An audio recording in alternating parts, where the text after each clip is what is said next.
Welcome back to Texas Truck Channel. I'm Brian. I'm Craig. And this week we've got a freaking baller of a car. Here it is. Let's lay it out. Monroney first. It is the 24 Defender 130 Outbound, and that is important because it gives you some kind of overlandy themed things. The real news is it's $101,000. That's a lot. What do you get for that? Well, this has, the base rate is $84,500, and we have offer pack, upgraded premium interior pack, tow pack 2, comfort and convenience pack, and most importantly, the most expensive option on here, $5,155, which is the matte wrap on this thing. That's a lot of money, but it looks super cool. Craig and I have been arguing about this a little bit. I think this is Jerry Seinfeld's agent or lawyer's car in Los Angeles. That's the kind of vibe I'm getting. He thinks British mobster. I think both can be right. Looks wise, it is a gray color. You can see it's gloss up on the roof. That's the color of the truck, but with a matte wrap, it looks super cool like this. It's car wash friendly, all that kind of stuff. And it's from the factory, so there's no bubbles anywhere or weirdness. Up front, this is not a new face. We've seen this before. We reviewed this rig last year, but it has the kind of blackout matte thing going on. A divorced fog light from the headlight. I like that. Real iconic face on this thing. Real proud of that, real happy with that. And down below, do we have tow hooks, Craig? Uh-oh, they Toyota's it. Uh-oh, did they Toyota this thing? I don't see it. I'm sure that we will get roasted in the comments because there's one somewhere hiding, but we don't see it. So that's the bad Not news. easily accessible ones. How about that? Yeah, I'll put it that way. Soft Shackles got you covered though. Coming around the side, we have, unlike the last truck, we had 22s that we had from them, which was idiotic for something that claims to be off-road focused. This has wee 20s on it, which is still too much, but they're here. 255/60 R20s. These happen to be the Goodyear Duracraps. We've used these on other vehicles before, and they are never refined or quiet, but they work great off-road. They really do. And they look cool. Brian, I will say, I don't know that anything smaller than a 20 will fit. These are massive brake packages on these things. That's because we had the inline-six turbo. If you go down to the 4-cylinder model, you can get 18-inch Steelies, which are super cool looking. But this thing, because it's British and they make sure they brake, which is a good thing, the brakes are huge. Look at that. Actually has a vented hat in the middle, and it looks like it's a 6-pot non-floating caliper. That's just huge. Really cool. I like that a lot. Coming on the side, one of my favorite things is there's no silly step right here. Big fan of that. Not a rock rail, but because you have air ride, this thing can raise up. Or lower, so you don't need the step. Absolutely, so there's no step needed. That's the best thing. It has roughly 6 inches of travel, either way. And the beautiful thing about this is if you go to rock mode, it has an extended mode that's taller than this is. Right now we have it in extended mode, but there's another one above that, which is another inch of height if you're doing rock crawling. The smart thing about this system, like the older Land Rovers as well, is if you get hung up on an obstacle and it detects one wheel has drooped out, it goes, uh-oh, you might be beached on something. It will then jack it up another inch in height, which is just amazing. Air ride fixes everything. Most importantly, Craig, this right here. This is the $100,000 option to me. You've got a ladder, and it's good for 330 pounds, which means even I can use it. And it's a ladder to nowhere though, because there's not a roof rack on this. But if you had a basket up there, or if you had a tent up there, that would be helpful to have it. And it looks cool, you get the cool points. Coming on the side, my wife described this as, these taillights look like the magnetic tiles that our kids play with. And I can't unsee it, but I also still love it. I think it's a cool looking light, and when it does its trick, I mean, look. Yeah, it looks cool. It looks cool. No complaints there like that. You know you're off-roading if you have a door-mounted rear tire. That's right. That is cool. In fact, our kids go, oh, it's a Jeep, it's a Jeep. It's not a Jeep, but I love that, really cool. Now, rear recovery points. Here's the deal. Land Rover realizes they're not getting pulled out, but they're pulling somebody else out. Yeah. This thing is frame mounted on both sides. That or it's meant to be picked up by a helicopter. Not sure. Maybe both. Maybe both. Those things are beefy. Let's go. Yeah. All right, coming down to the bottom here, Craig, we do have an installed 7-way and 4-way plug for the tow package this truck happens to have.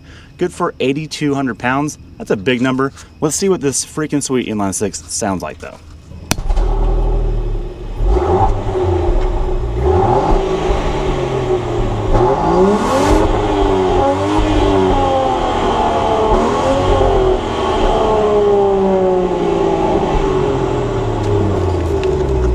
Okay, that sounded kind of synthetic, but awesome inside. What about outside? Not synthetic, sounded kind of good. I like it, and it takes forever to unwind RPM because it's so freaking balanced. Love that. Let's check it out up front. All right, boys and girls, time to check under the hood. We haven't opened this yet. Here it is. Ooh, we've got struts to work with us, and we've got the Land Rover Ignium engine, which is the series of motors for this. You have a 2-liter 4-cylinder or a 3-liter inline six like we have here. Can we also just say that's the dumbest name of a motor ever? Maybe worse than Earth Dreams. Yeah, it's up there. It's definitely up there. Good news is, because it's direct injection, it has a lot of cool stuff, we do have a sound deadener. These hood covers, people want to make fun of them for just being, oh, it's got a plastic cover. That stops engine noise. That's actually a meaningful thing. We've had rigs without them. Ask us how we know. More importantly, right here, that piece will silent your direct injection big time. Toyota, we're talking to you. Up here you see a air-to-water intercooler for a turbocharged engine. That right there is very effective at keeping coolant temps down and air to inlet temps down. The biggest thing here is it's 395 horsepower, 405 torque, and it feels like about 500 horsepower. Really, I think it feels like 450. This thing freaking rips. It's paired to a full-time all-wheel drive system and an 8-speed ZF Auto, which we all know is the best in the business. All it covered, let's check out the interior. All right, Brian, let's check out the interior of the Defender 130 Outbound. One of the best things about the Outbound is, Brian, we get this little box here, and you may be silly, maybe you may think, oh, you don't need that, but look, you can put stuff out in here and then it stays, and what happens is you don't have to worry about stuff spilling inside your car. Like gear oil. I have some gear oil for yes. a chainsaw. You have chainsaws when you go overlanding. You might want to put the gear oil somewhere. Put it right in here, not a problem. Problem solved, and you can lock it back. That's nice, lockable out of the way. And amazingly, like in the ladder that Brian pointed out along with this, they don't make noise. Yeah, I'm blown away at that. There's amazing. No noise. All right, Brian, let's check out the Defender 130 interior. Brian, you'll notice you don't get a third row back here. That's because this is the Outbound, and even though it's a longer body, not wheelbase, longer body Defender 110, you get more space. They're focused on actual overlanding. Well, they claim a folding flat seat, Brian. It looks kind of flat-ish. Well, it's got your, if you put your head up so there. Yeah, well, in fact, well, hang on. Let me lower this real quick so I can get in. I'm going to lower the rear because I want to get in here and I don't want to get all dirty because it's muddy. All right, I want to get in, and Brian, look at this. Actually, it's perfectly, reclined. It's like and then you get your like those skylight. beds that actually, fold. This is what it's built like the in. senior citizen bed. Then you got your skylight and you got rear vents back here, Brian. You could set up camp in here. You could cook in here. My kids would love this. Yeah, this is perfect for overlanding. Let's check out the second row. All right, Brian, let's check out the second row of this bad boy, and we get nice padded door seal. That is very nice. Good door pull. No place to put your phone, but you get a small bottle holder. That works. But you get rivets, right? You get, Allen keys. Look at that. Yes, that's very nice. Let's put these seats back up and let's see what kind of room we got. Brian, one of the things you will notice, they do go forward and aft, which means you can get even more cargo space. Yep. On top of the gobs of cargo space you already have. You also have a little bit of storage right here. You do. You get all kinds of little nooks and crannies, and that's where this thing really does excel and shine at the overlanding game, because when you overland, Brian, you got all kinds of gear and crap, more than you ever expect, and you need all the space. We get a little mat pocket back here, mat pocket back there, tri-zone climate control for the rear occupants, and we get USB-A still. Who needs USB-C? We're still old school, baby. We do get a folding armrest. That is nice. And a nice skylight, Brian. Let's see if that encroaches on your headroom. Let's find out. So this is a tall roof, tall body. If you were Matt. No problem. That's what I'm talking problem about. At all, dude. Yes. This thing is sweet. That's how you do it. And one of the things that my kids pointed out is, look, you get vents here and up here. Yes. And like I pointed out in the back, there's even more in the back. So when you're actually camping back there and overlanding, you can stay cool. All right, Brian, to the front, to the captain's quarters. Nice padded door sill as usual. Good door pull that holds a phone, thank you very much. And then you get your door handle, and then a pretty big cubby. Doesn't really hold any water bottles. That's kind of annoying. You wish it doesn't hold a bottle upright. But you know what? It works. Who cares? Let's get in. Something to point out, I've got memory seats controls on the passenger side as well as driver's side. Very good point. The passenger's going to like that, whoever's going with you. Get in here, you get a nice commanding view. It's upright. The seating upright. Sometimes it annoys us because what it does, you look at the visor. Yeah, but there's not a problem here. Brian, that's what I was going to ask you. When you sat here, no problem. Okay, so that solves that problem. Let's move on to the interior bits and what's going on here. Here's a start-stop button. I like everything's kind of rubberized around here. Very durable feeling. Let's start this bad boy up and see what we get. To me, Brian, we get a nice traditional gauge cluster. You can modify this, of course. You can change it. You can get different, just nav in here. You get the dials can go away. You can do all kinds of different things if you want to. Let's clear these things out, and then let's get to the goodies. And okay, there we go. There's the off-road pages. You can change this to fuel mileage and all kinds of other things. Nice commanding view. Love that. And then, Brian, cubbies everywhere. Oh, hello. Oh, hi. Hey. I mean, it all just works.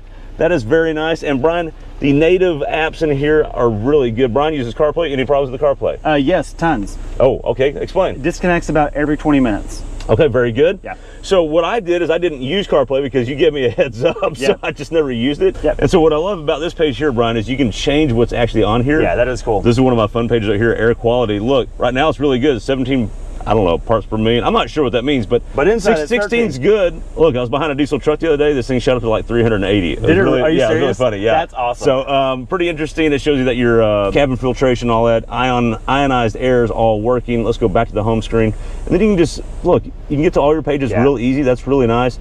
Or you can get all the pages, so you can do all the things if you want to, and get your vehicle dimensions, all kinds of fun stuff. That's really cool. Also your weight sensor for when you're going through water. Yes.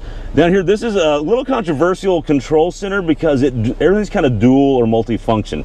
So look, Brian, I want to change the ball chillers. I have to, well, that does my climate control, the air. How do I get to the, but these you hit synced. this button, and then you can change it from heating or cooling. So yeah, so this dial can do temp, heating temp, off-road drive modes. Like this dial does multi-things. Yeah. It does a lot.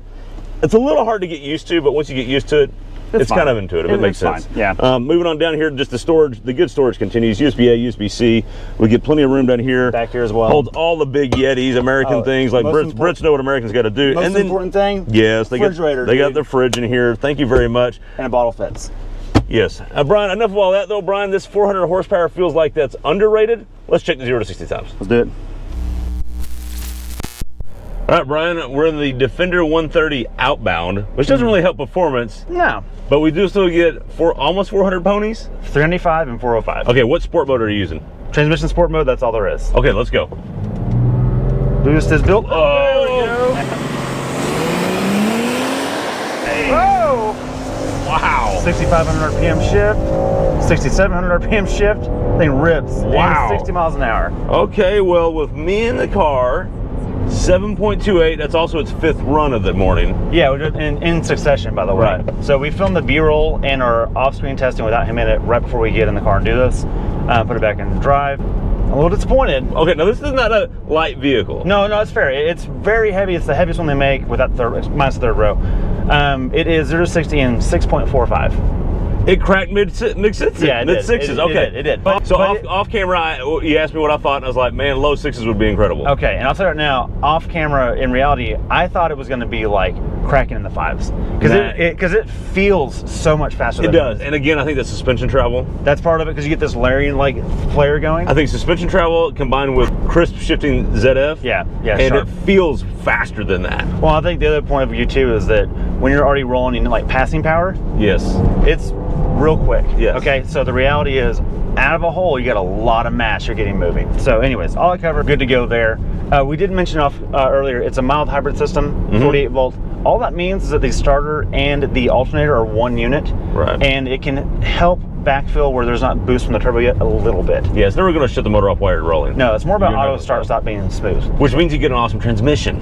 ZF8, thank you very much. Yes. Okay, again, this is what the CX-90 should have done, was a transmission option like this. Sure. Ride and drive, we got to get into this. This is the most unique thing about this truck, air ride. Yes. Loyal fans realize that we have an LR3 in the fleet, and there is no denying it, this is the modern version of it. Absolutely. The dampers are way stiffer than what we had, but conceptually it's the same. And this should be called the Discovery 6 or 5, whatever you want. Whatever it is, whatever it would be now. It handles like, handles like mine a lot. But it also gives you I don't need side steps because I can just lower it.